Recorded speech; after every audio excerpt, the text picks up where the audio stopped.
1500 वर्ष लागली. आम्हाला आमच्या आजोबांचं फार फार तर पंजोबांचं नाव सांगता येईल. परंतु ज्यांनी 80-90 पिढ्या आपल्या स्वातंत्र्याची मशाल तेवत ठेवली, त्या जूनचा आदर्श घेऊन त्या देशाच्या नंतर ज्यावेळी दुसरं महायुद्ध झालं, त्या दुसऱ्या महायुद्धानंतर इस्रायल नावाचा देश अस्तित्वात आला. आपण सगळेजण आता सध्या पाहतोय इस्रायल आणि गाझा पट्टीमध्ये त्या ठिकाणी युद्धाचं वातावरण आहे. आणि मुठभर देश केवढा आहे माहितीये? आपलं पिंपरी चिंचवड आणि पुणे जेवढं आहे की नाही, एवढासा तो देश आहे. त्या देशाने सगळ्या अरब राष्ट्रांना, मोठमोठ्या जागतिक महासत्तांना त्या ठिकाणी आव्हान दिलंय. कारण ते मानतात की ती जमीन जी आहे तो जमिनीचा तुकडा नाही, ती आमची मातृभूमी आहे. जर इस्रायलची जमीन जर आपण सगळ्यांनी पाहिली तर इस्रायलची जमीन म्हणजे वाळवंट. जसं आपल्या राजस्थान मध्ये वाळवंट आहे, त्या राजस्थानच्या वाळवंटासारखी जमीन जिथं काहीच पिकू शकत नाही, परंतु ते त्या जमिनीला जमिनीचा तुकडा नाही मानत, आई मानतात. त्यांनी तिथं घाम गाळला, त्या घामातून मोती निर्माण केले. आणि आज जगाच्या पाठीवरती शेती क्रांती सगळ्यात जास्त जर कुठं झाली असेल तर इस्रायल मध्ये झाली.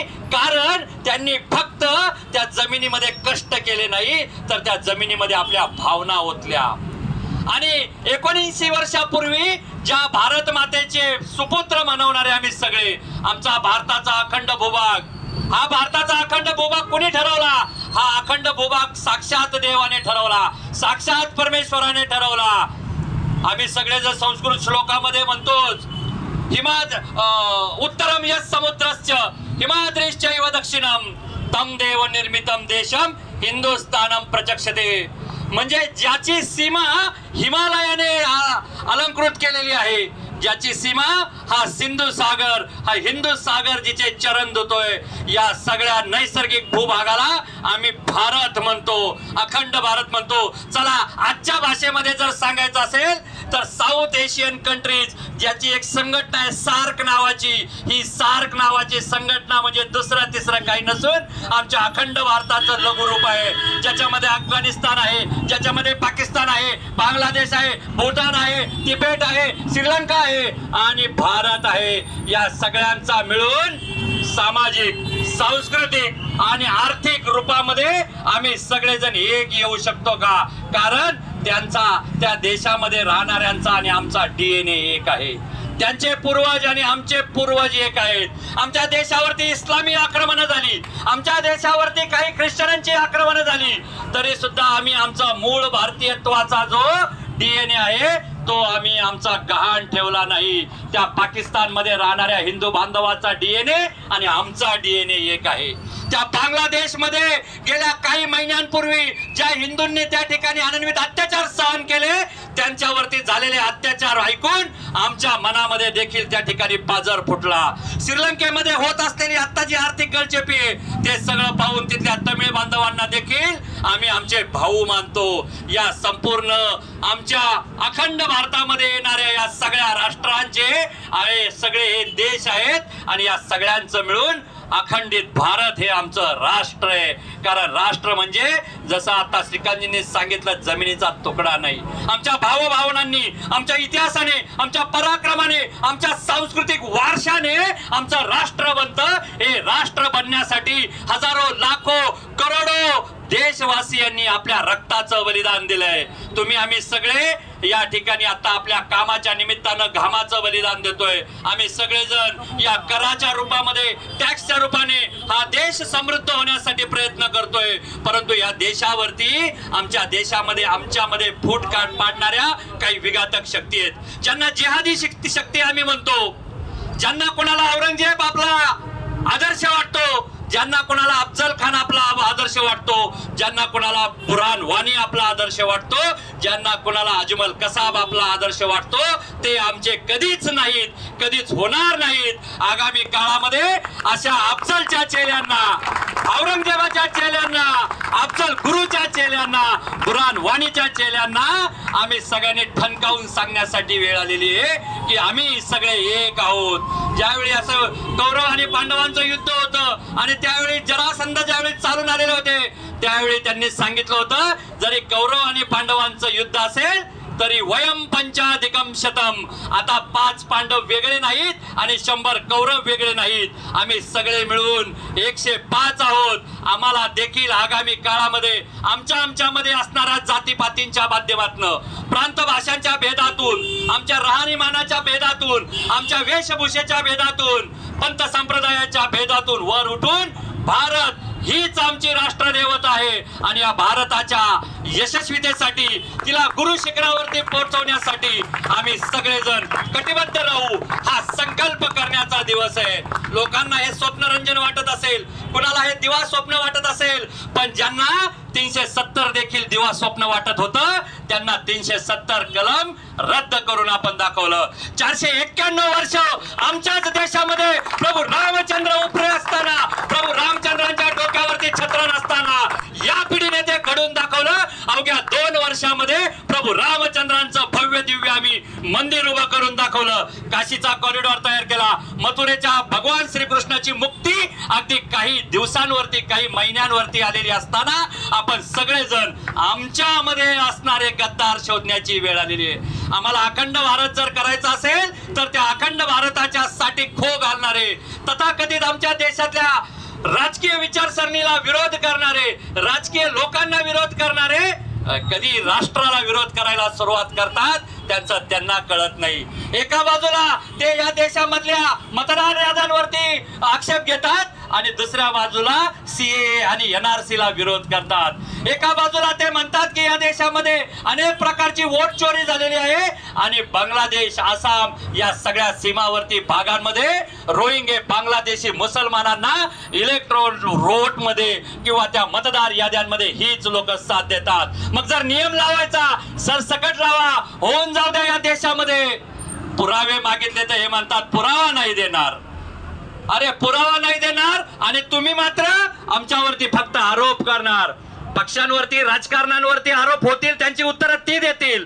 ज्यावेळी हिंदू धर्मावरती, भारत मातेवरती आणि भारत मातेच्या अस्तित्वावरती, अस्मितेवरती, एकसंगतेवरती आणि त्या राष्ट्राच्या एकात्मतेवरती ज्यावेळी प्रश्न विचारला जातो त्यावेळी डॉक्टर बाबासाहेब आंबेडकरांचं संविधान आम्हाला शिकवण देतं की या देशाची, राष्ट्राची एकता आणि एकात्मता ही सर्वात प्रमुख गोष्ट आहे. ज्यावेळी देशाच्या संप्रभुतेवरती हल्ला होतो त्यावेळी आम्ही सगळेजण भारतीय म्हणून जागरूक असलं पाहिजे. आमच्या देशामध्ये आमच्या आजूबाजूला कोण राहतंय, आमच्या शेजारी कोण राहतंय. मी ज्या कॉलेजमध्ये शिकतो त्या कॉलेजच्या फुटपाथवरनं जाता येताना मी पाहतो माझ्या बहिणींची किंवा माझ्या कॉलेजमधल्या मुलींची छेड कोण करते. हा येतो कुठून, हा पैसा आणतो कुठून, याला पैसा पुरवतात कुठं, याच्या तर घरी 10 मुलं खायला आहेत आणि मग याला पैसा येतो कुठून. आणि त्याच पद्धतीने आमच्या लेकीबाळी लव जिहादच्या जाळ्यामध्ये अडकल्या जातात. कुणीतरी येतो, एक छोटीशी टपरी टाकायला जागा मागतो, टपरी टाकली की दुकान होतं, दुकान झालं की गोडाऊन, गोडाऊन झालं की भंगारचं दुकान होतं. आमच्या चिखलीमध्ये आपण सगळ्यांनी पाहिलं 1000 एकर वरती भंगारची दुकानं आली आणि त्या 1000 एकर भंगारच्या दुकानांमधनं त्या ठिकाणी लव जिहाद, त्या ठिकाणी जिहादी, त्या ठिकाणी आतंकवादी, राष्ट्रद्रोही कारवाया करण्याचं काम त्या ठिकाणावरनं होत होतं. आपण सगळ्यांनी जागरूक असणं हीच खऱ्या अर्थानं आज आपल्या अखंड भारत संकल्प दिनाच्या निमित्तानं आपण करायचा संकल्प आहे. आम्ही आमच्या जातीपातींमध्ये भेद ठेवणार नाही, आम्ही प्रांत भाषांमध्ये भेद ठेवणार नाही, आम्ही उच्च निश्चितेमध्ये भेद ठेवणार नाही, परंतु राष्ट्रप्रेमी आणि राष्ट्रद्रोही याच इथून पुढे आमच्या जाती असतील. जो आमच्या राष्ट्राच्या हिताचा विचार करेल तो आमचा भाऊ असेल, मग तो कोणत्या जातीचा, पंथाचा, धर्माचा असला तरी आम्हाला त्याच्याशी चिंता नाही. आणि जो कोणी आमच्या राष्ट्राच्या विरोधी कारवाई करेल मग तो कुणी जरी असला तरी आम्ही त्याला देशद्रोहाचीच वागणूक दिल्याशिवाय राहणार नाही. हा या ठिकाणी आपल्या सगळ्यांनी एकत्र येऊन संकल्प करण्याचा दिवस आहे. आमच्या सगळ्यांच्या मनामध्ये फाळणीच्या वेदना आहेत. माझ्या हिंदू बांधवांवरती झालेल्या अत्याचाराच्या वेदना आमच्या काळजामध्ये आहेत. 1947 साली इतरांसाठी देश स्वतंत्र झाला, परंतु जा कधीतरी पिंपरीच्या त्या सगळ्या मार्केटमध्ये तिथल्या सिंधी बांधवांना विचारा, आजही तिथं काही जण जिवंत आहेत ज्यांनी त्या फाळणीच्या वेदना सगळ्यांनी स्वीकारलेल्या आहेत। तो जो सिंधी बांधव आहे तो कोण आहे?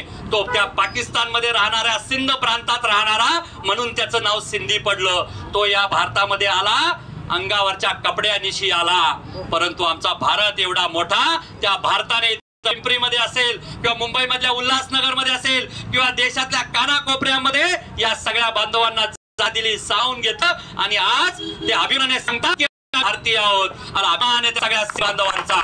आमच्यामध्ये जाऊन जर कधी वेदना ऐका, तिकडनं रेल्वे मधनं हिंदू बांधव आमचे जिवंत बसले असायचे आणि ज्यावेळी ते अमृतसरला ती गाडी यायची, लाहोर वरनं जिवंत प्रवाशांची निघालेली गाडी अमृतसरला पोहोचल्यानंतर रक्ताच्या थाळोऱ्यात पडलेल्या प्रेतांची गाडी व्हायची। जसं पाणी त्या याच्यावरती पडलं जातं तसे रक्ताचे पाट वाहत होते। ज्या माता भगिनी आमच्या तरुण होत्या, त्या माता भगिनींकडे तिची आई आणि तिचे बाप विषाची पुडी तिला द्यायचे आणि सांगायचे, बाई जर तुझ्या शिलावरती हात टाकण्याचा प्रयत्न केला तर आपली आबरू जाऊ देऊ नको, हे विष पिऊन मर। आमच्या अनेक लेकी बाळी फक्त आपली आबरू वाचवण्यासाठी त्या ठिकाणी मरण पावलेले आहेत।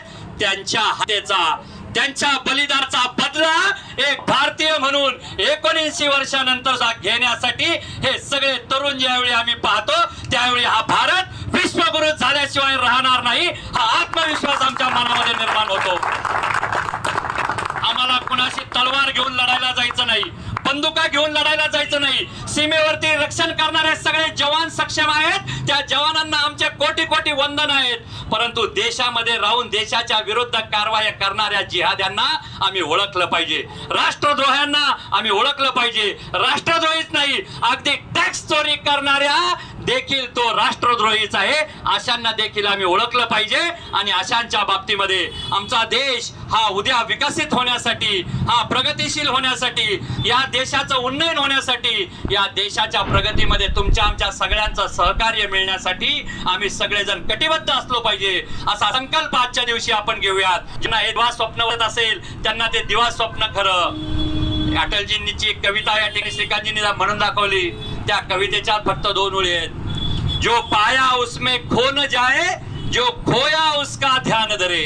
आमच्या देशामध्ये आम्हाला एवढा मोठा भूभाग, पंजाब पासून तमिळनाडू पर्यंत, काश्मीर पासून तमिळनाडू पर्यंत आणि ओरिसा पासून इकडे गुजरात पर्यंतच्या मिळालेल्या भूभागावरती आम्ही समाधानी नाही आहोत। आमची वेदना आहे, आमचा अफगाणिस्तान आमच्यामध्ये नाही। कौरवांची मातोश्री होती गांधारी, त्या गांधारीचं माहेर आज आमच्यामध्ये नाही। हिंगलाज मातेचं मंदिर आज आमच्या देशामध्ये नाही। ज्या सिंधू नदीमुळे आमच्या हिंदू समाजाला ओळख मिळाली, हिंदुस्थान म्हणून आम्हाला ओळख मिळाली, त्या हिंदू समाजाच्या उगमाचं स्थान सिंधू नदी अजून आमच्या भारतामध्ये आलेली नाही। जोपर्यंत सिंधू नदी आमच्या अखंड भारतात वाहत नाही तोपर्यंत आम्ही हा अखंड भारत संकल्प दिनाचा कार्यक्रम बंद करणार नाही, अशी ग्वाही आज आपण या ठिकाणी देऊ। या देशाच्या सरकारला, या देशाच्या राज्यकर्त्यांना, या देशाच्या सत्तेवरती बसलेल्या सगळ्यांना आपण या ठिकाणी आज आपल्या या शक्तीच्या माध्यमातून आवाहन करायचंय की जो पाकिस्तान आमच्यापासून तुटलाय, जो बांगलादेश आमच्यापासून तुटलाय, जो नेपाळ भूतान आमच्यापासून दूर झालाय, जो म्यानमार आमच्यापासून दूर झालाय, तो पुन्हा एकदा आमच्या या अखंड भारतामध्ये ज्याची भूभाग, ज्याची भूसीमा साक्षात परमेश्वराने निश्चित केली आहे, निसर्गाने निश्चित केली आहे, तो अखंड भारत पुन्हा एकदा व्हावा, यासाठी आम्ही सगळेजण संकल्पबद्ध होऊयात। आणि हे सगळं संकल्पबद्ध होऊन आज जो अखंड भारताचा विषय तुमच्या माझ्या मनापर्यंत पोहोचलाय तो समाजाच्या कानाकोपऱ्यापर्यंत पोहोचावा। इथल्या सगळ्या समाजातल्या अनभिज्ञ असणाऱ्या समाजात जाऊन आपण सगळ्यांनी सांगावं। परत वाढेल बरं का माझं भाषण, चांगलं वाटतंय, समाजापर्यंत जावं, आमच्यामध्ये असणाऱ्या जातीपातीवरच्या भेदांना समरसतेने उत्तर। आमच्या देशामध्ये पर्यावरणाची हानी होत चालली आहे, आमच्या देशामध्ये ही सगळी सिमेंट काँक्रीटची जंगलं उभी राहत असताना पेड, पाणी आणि प्लास्टिक या विषयावरती आपण काम करावं। आमच्या राष्ट्राचा आधार जर काय असेल तर कुटुंब आहे, तुमच्या माझ्यापैकी इथं प्रत्येक जण आपण कुटुंबवत्सल आहोत. मी किती छान भाषण दिलं आणि आता जर घरून तुमचा फोन आला की घरी काहीतरी मेडिकल इमर्जन्सी आहे, तुम्ही सगळेजण आहे तसंच सोडून जाणार, कारण आपलं कुटुंब आपल्यासाठी सगळ्यात मोठी प्राथमिकता आहे. हे कुटुंब प्रबोधन माध्यम, एकत्र कुटुंब पद्धती आणि एकमेकांच्या नातेसंबंधांमध्ये असणारा जिव्हाळा वाढीस लागण्यासाठी कुटुंब प्रबोधन आपल्या सगळ्यांना आपल्याला सांगावं लागणार आहे.